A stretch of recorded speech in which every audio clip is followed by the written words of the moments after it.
All right, what is going on, guys? Wow, what a Monday Night Raw. Special guest joining us. We have one Mr. Project 9 Gaming at Ango YouTube. Ango no change of YouTube, so I'm not even going to shout it out. You're going to have to do that yourself. Yeah. And joining us for the first time with absolutely no build-up, unlike what he wanted to do.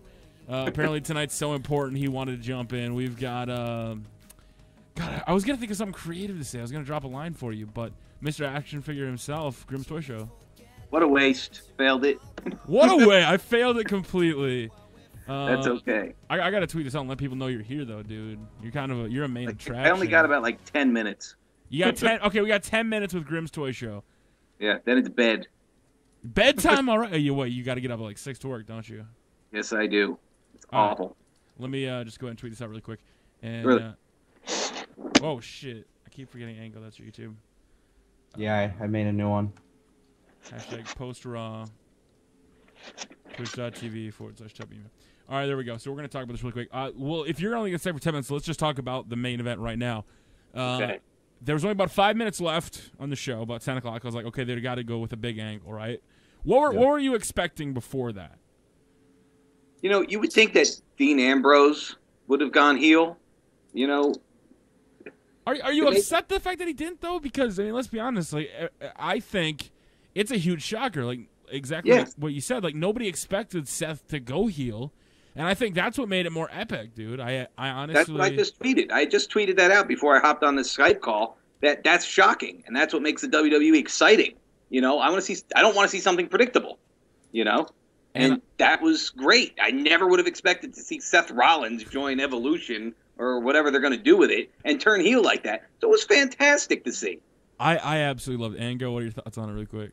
I have to be honest, I agree. I mean, for the whole entire time I've been saying that Seth Rollins was the wild card in the Shield because we've always assumed, you know, that Roman Reigns was going to be the top baby face and Dean Ambrose was going to be the top heel.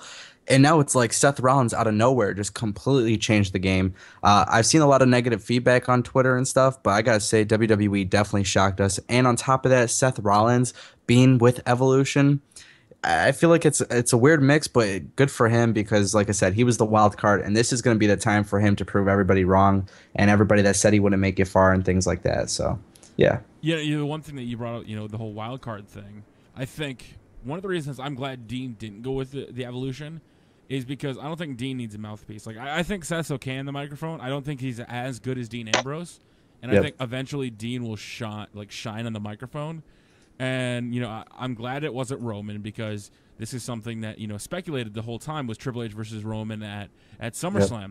If he would have joined Evolution for like 2 months and then they would have broken up and then it would have been Roman versus Triple H, that doesn't make sense because I would have preferred a longer build if that was the case. Yeah. Right. Yeah, I totally agree with that, Tubby. I mean, you know, Seth Rollins is such a standout performer athletically. What he's done the past couple matches against the Shield, it's been stellar, you know. But, yeah, he doesn't impress me on the microphone at all. So it totally makes sense what you just said. Him going with Triple H and Randy Orton, he has that mouthpiece now to get him over even more. Roman Reigns and Dean Ambrose, they really don't need that right now. And exactly what you just said, you know, he's very athletic. And that's one of the reasons when Evolution first started, you had the athletic, you know, Randy Orton. Like, he was that guy. And he needs somebody, you know, Evolution needs somebody to mentor. And I'm so glad they finally pulled the trigger on it because I saw some people tweeting out, I wanted it to be Sheamus. Why? Why would Sheamus fit into this at all? That would make no sense. Like, this is the perfect way to go. And I'll be honest with you, I would have loved to see Dean in Evolution. Like, I thought that would have been crazy. But I think they pulled a perfect swerve tonight. They think they fooled everybody. Like, I know some people had tweeted about it, and even the people that had talked about this a couple months ago, like I think Pulse was one of them. He said, you know, I think Seth's going to be the first one to break away. And even tonight, now that he broke away, he's still in shock. Like, he can't believe it. And that's what I love it, dude. I absolutely love it. And another thing to add on that, too, though, if you think about it, I mean, with, like, Seth Rollins being this guy that's always been, you know, the exciting guy to watch in terms of, like, yesterday he had that spot where he jumped off the stage set or whatever, and, like, he did that, you know, he does spots like that, and, you know, with the Shield, everybody's always seen the powerhouse with Roman Reigns, And then, Dean Ambrose being such a great talker. Seth Rollins was always known for being that Jeff Hardy similar kind of character. Now that he's with Evolution, Triple H and Randy Orton can do a lot, but this is actually going to have Evolution put a lot of spotlight on Seth Rollins. So not only are we going to see him do very good matches against Dean Ambrose, but we're going to see Evolution really putting him on top of the pedestal. And I think that's what really needed to happen because he wasn't able to do that with the Shield. Everybody looked at Roman Reigns as the star. They looked at Dean Ambrose as the star. And going back to what I said about Seth Rollins being the wild card, people said he would either flop or he would make it to the top. If he stayed longer with the Shield, maybe he would have flopped. Now that he's with Evolution, I feel like there's no chance he's going to flop. He's automatically put into that position where all he has to do is have great matches and things like that, and he'll be fine for the future. So now, wonderful being with you guys. You guys. You feel exactly the same way I do, and I really love talking to you guys about this because you guys get it, That's exactly what Seth Rollins needs, And you know what I'm really excited to see now is, are these guys going to change up their attires? Because obviously Seth Rollins isn't going to dress like the Shield anymore. Yeah, that's the first thing I said. I'm like, yeah, now we get to see Seth in those weird-ass white trunks with his hair, and I'm like, finally we get to see, because it's been 2 years they've been in this, Shield attire. Right, so and for me, I look forward now to the new action figures. You know what I mean? Now I can get a new action figure of Seth Rollins in new tights. And what's Roman Reigns and Dean Ambrose going to do? Are they going to go off singles? Are they going to stay together? Or will they change their attire? Now, do you think this has anything to do with them possibly leaking that magazine story? Yes. Yeah. Yeah, absolutely. So That's you think they switched it up? You think they were going to go with Dean and they wanted to pull a swerve? I think just to pretty much sum it up, I think ever since that story broke out, I feel like WWE kind of rushed and put this together because I always imagined like the Shield splitting up would be a lot different, especially, with Roman Reigns being the guy that I always said would be, the face, and he's going to be that big top guy. I always said that Dean Ambrose and Seth Rollins will stick as a tag team.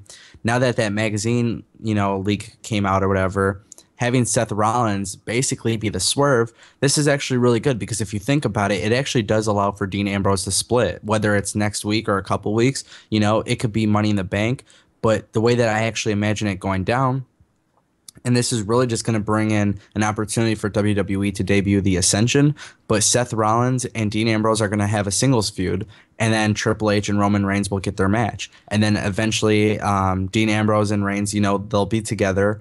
And then Evolution will move on, Seth Rollins will move on, and the Shield, is going to find themselves in more trouble. And this is where it's going to be Dean Ambrose and Roman Reigns feuding with the Ascension for quite some time. This way, WWE can start focusing on the tag team division while Roman Reigns already beat Triple H at, let's say, it's SummerSlam. That way, Triple H is kind of that guy that splits in between Ambrose and Reigns, if that makes sense. So, I feel like there's a lot of ways they can do it, but this way WWE can bring in the Ascension. Dean Ambrose and Roman Reigns can start having problems because, Dean Ambrose has his ego. Are the Ascension the next one to come up? Because I love Connor and Victor, don't get me wrong. Yeah, no, the biggest rumor has been that they were supposed to come up. Now, the thing that I've always said about the Ascension, and this is even before Victor even came in, and this is when they had Bram, Kenneth Cameron or whatever. I always said that the Ascension should come up under Kane, where Kane is like that monster guy that leads them, and then all of a sudden all these reports. What was that? I don't think they need Kane. No, well, the personalities, the style, the entrances, everything would mesh well. They could just kind of be like his followers for now. Now that things have transitioned, a lot of rumors have been that the Ascension is going to come in as this heel tag team to pretty much just go against the Wyatt family. Well, either that or they did tweet out tonight, and I don't have that tweet, but they did tweet about the Shield, about something coming.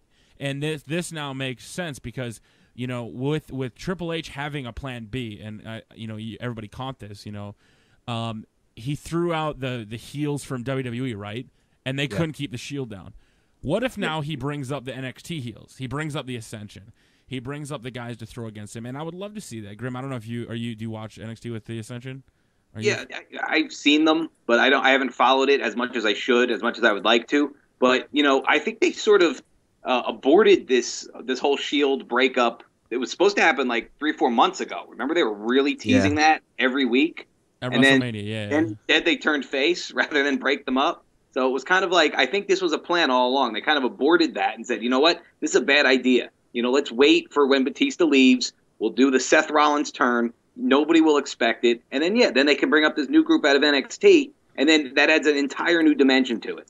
And I think one of the things that I was kind of getting a little sick of was, I was so happy when the Shield turned face, right? I was like, okay, now we get to see another dimension to their character. But after feuding with Evolution for the last 2 months, my next thing was like, okay, let's say it ended tonight, and Evolution, Triple H didn't drop that promo, Batista didn't quit. Where does the Shield go from here? Who do they face? Right. The Wyatts are already embroiled in something. Are you going to put them up against Ryback? Like, where do they go? And that's why this makes the most sense for, what you always have to progress things. Everything always has to be new. Everything always has to be fresh. This is what makes the most sense moving forward for the Shield. This was, like I said, where they were going with it 3 or 4 months ago. And they said, let's just hold off for a little bit. Let's get these other guys face. So then it's shocking when Seth turns heel. Now, out of all the guys, like the way this came out now, with the Shield, they were, been prominently featured because they've been a group. They've been very dominant. And you look back to, past groups, Nexus, the Core, etc.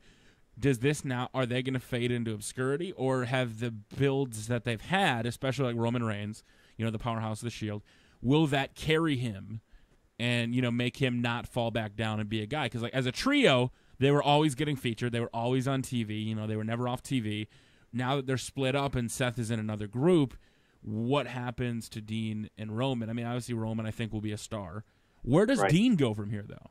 Like, I'm sort of afraid for Dean. I can kind of see him falling away, and a lot of people always have built up Dean as the best guy in the Shield, but for me, he never was. I think he's very good on the microphone, but in the ring, it was always Roman Reigns and Seth Rollins, and if Dean Ambrose isn't put into a great program where he can shine and show what he can do, he will fade into obscurity. And that worries me. And then this finish, oh my God, this finish on the 2K14 game, Roman went for a spear. It was reversed by Seth into a roll-up pin, and then he hit his finish with the blackout. Holy crap, that was an excellent finish, by the way. I completely agree, Grim. I'm going to get going, guys. It was so much fun joining you, but I definitely have to hit bed. I do appreciate it, Grim. Have a good night, man. Take it easy, man. Yeah, thanks for having me on. All right, thank you very much for Grim's Toy Show, for joining us, youtube.com/Grim's Toy Show. Most of you probably already know him. I want to thank him. He's got to get to bedtime. Ego and I are going to talk for a second. We're going to take some calls probably after the break. I'm going to try to get somebody else that wanted to get their feedback on, and we'll be right back after this.